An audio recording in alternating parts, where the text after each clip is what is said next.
নমস্কার বন্ধুরা, আজকের ভিডিওতে আমরা একটা অ্যানেস্থেশিয়া ওয়ার্কস্টেশনের ক্রিটিক্যাল পাওয়ার ইস্যু এবং তার সমাধান নিয়ে আলোচনা করব। একজন বায়োমেডিক্যাল ইঞ্জিনিয়ারের জন্য এই ধরনের লাইফ সেভিং ইকুইপমেন্ট মেনটেন করা যেমন চ্যালেঞ্জিং তেমনি দায়িত্বের। শুরুতে একটু জেনে নেওয়া যাক এই মেশিনটি আসলে কী। অ্যানেস্থেশিয়া ওয়ার্কস্টেশন হলো এমন একটা ইন্টিগ্রেটেড সিস্টেম যা সার্জারির সময় রোগীকে নির্দিষ্ট মাত্রায় গ্যাস এবং ব্যাপার সরবরাহ করে অজ্ঞান করতে এবং একই সাথে তার ভেন্টিলেশন ও ভাইটাল সাইন মনিটর করতে সাহায্য করে। এর প্রধান অংশগুলি হলো gas mixing unit, vaporizer, breathing circuit এবং ইন্টিগ্রেটেড ভেন্টিলেটর। আজকে এই মেশিনটিতে যে সমস্যাটাই হচ্ছিল তা হলো মেশিনটি বারবার অটোমেটিক অন অফ হয়ে যাচ্ছিল।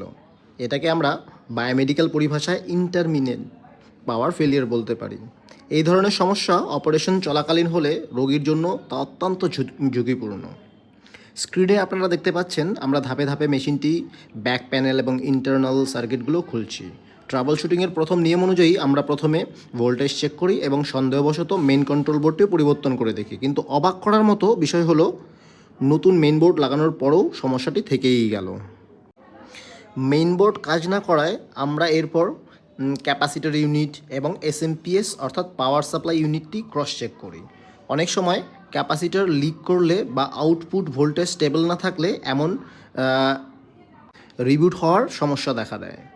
আপনারা ভিডিওতে দেখতে পাচ্ছেন আমরা প্রতিটি পয়েন্ট মাল্টিমিটার দিয়ে ভোল্টেজ রিডিং নিচ্ছি। অনেক সময় এই ধরনের ইলেকট্রনিক কম্পোনেন্ট বাইরে থেকে ভালো দেখলেও লোড নেওয়ার সময় ফেল করে।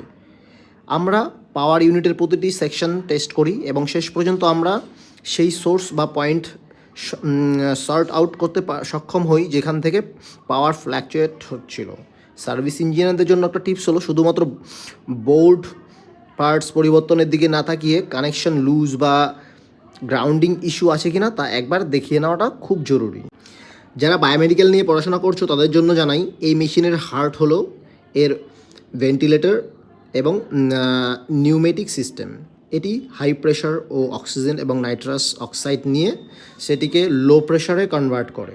এরপর ফ্লো মিটারের মাধ্যমে সেটি সঠিক অনুপাত গ্যাস মিশিয়ে ভ্যাপোরাইজারে পাঠায়, যেখানে লিকুইড অ্যানেস্থেটিক এজেন্ট গ্যাসে রূপান্তরিত হয়।